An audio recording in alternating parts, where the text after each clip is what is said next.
नमस्कार दोस्तों, आप सभी का स्वागत है मेरे YouTube चैनल हॉर्समैन 07 में। आज आपके लिए एक बहुत ही फेमस घोड़े की वीडियो लेके आए हैं। इस घोड़े की डिमांड सबसे ज़्यादा थी भदरी मेले से, और हम बता दें कि ये मेले में आ चुका है, अपनी प्रैक्टिस कर रहा है। घोड़ा काफ़ी फिट है और रेस लड़ने की पूरी तैयारी है। इस घोड़े का नाम है लाल बादशाह। सभी लोग करीब करीब जानते होंगे, जो नहीं जानते उनके लिए मैं बता दूं, ये घोड़ा है गौस खान मलिहाबाद लखनऊ का।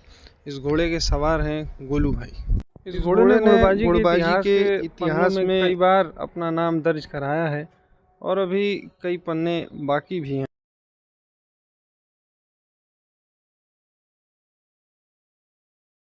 और पिछले 5 साल से ये घोड़ा भदरी में आ रहा है और बहुत अच्छी प्रदर्शन भी कर रहा है।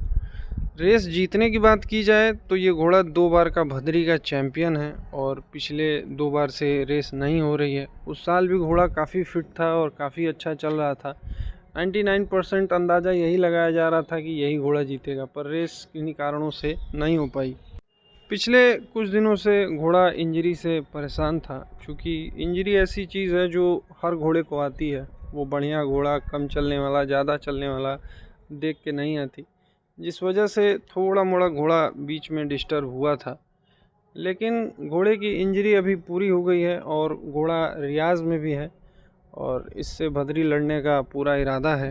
जैसा कि मैं पहले भी बता चुका हूँ कि भदरी की जो रेस है वो 27 अक्टूबर को होनी है। तो सभी से रिक्वेस्ट है कि उस दिन आए ज़रूर और इस घोड़े को सामने से लड़ते हुए देखें। इस बार भदरी में घमासान बहुत तगड़ा होने वाला है। काफ़ी ऐसे घोड़े आए हैं जिनको देख के ये अंदाज़ा लगा पाना मुश्किल है कि कौन सा घोड़ा जीतेगा, कौन सा घोड़ा नहीं जीतेगा।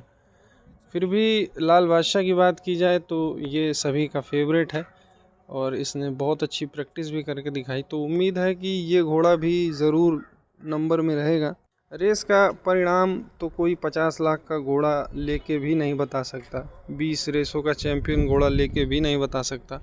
फिर भी इस घोड़े का चलावा देख के, इसकी रफ्तार देख के ऐसा लगता है कि ये घोड़ा ज़रूर कुछ न कुछ कमाल करेगा। भदरी रेस एक समय से सिंधी घोड़ों की ही रही है, जिनमें से लाल बादशाह ने भी 2 बार खिताब अपने नाम किया है और पिछले 2 बार से रेस नहीं हो पा रही थी, वो भी एक कारण था, वरना घोड़ा और भी एक आध बार चैम्पियन बना होता। अभी आप स्क्रीन पे देख रहे हैं, घोड़ा जब उधर से चलता है तो बिल्कुल बन के बिल्कुल बराबर घोड़ा चल रहा है। घोड़े को आज गोलू भाई ने पूरा नहीं छोड़ा। कारण था कि परसों रेस होनी है, जिस वजह से घोड़े को हल्की 80% मान लीजिए प्रैक्टिस दी गई। लास्ट में मैंने 3-4 क्लिपें ऐड की हैं 2 दिन पहले की, उसमें घोड़ा पूरा छोड़ा गया है और उसमें आप देख पाएंगे कि कितनी तगड़ी रफ्तार है इस घोड़े की। इसकी रफ्तार की बात की जाए तो इसने मीटर के उन कांटों को छुआ है जिस कांटों को आज तक कोई घोड़ा नहीं छू पाया, या एक आध घोड़े होंगे तो मैं नहीं बता सकता। लेकिन इस घोड़े की स्पीड मैं कह सकता हूँ कि पूरे भारत में सबसे ज़्यादा है। हमारे देश का सबसे तेज़ चलने वाला घोड़ा है ये, ऐसा बोल सकते हैं। इंडिया में कोई भी ऐसा घोड़ा नहीं है जो इस घोड़े के बराबर में चल सके। चूँकि घोड़े की उम्र काफ़ी हो गई है, 9 साल के ऊपर का घोड़ा है। तो देखना है कि उस दिन क्या होता है, किसकी किस्मत में भगवान जीत देते हैं, किसको जीत नहीं मिलती है। अभी आप देखेंगे एक बार फिर से घोड़ा जब आप वीडियो देख के घोड़े की चाल का अंदाज़ा लगाइएगा। भदरी की और भी कई वीडियोस हैं जिन्हें एडिट करके डालना है, थोड़ा टाइम लगेगा लेकिन आएंगी ज़रूर। अभी देखिए लाल बादशाह कितनी अच्छी स्पीड के साथ गया।